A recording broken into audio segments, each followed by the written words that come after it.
Haïti, la hausse du prix du carburant provoque depuis quelques jours des émeutes, des pillages.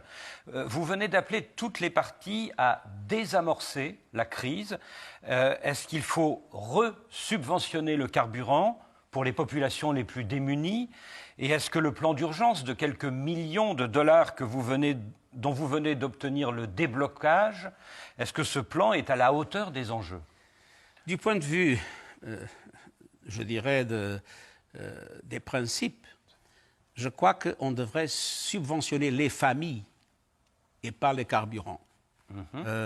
Et ce n'est pas exactement la même chose,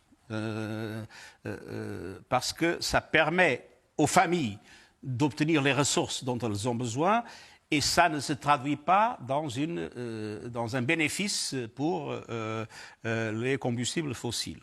Mais dans le cas de l'Haïti, ce que j'ai dit, on a eu plusieurs réunions du Conseil de sécurité et je suis convaincu qu'il faut absolument réintroduire une sécurité sérieusement.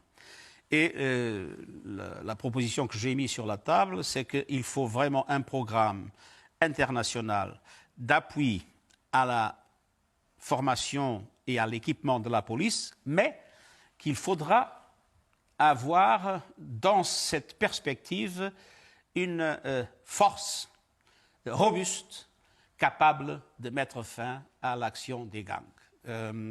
Nous connaissons tous dans les pays, nous avons au Portugal, vous avez en France, des forces de police robustes.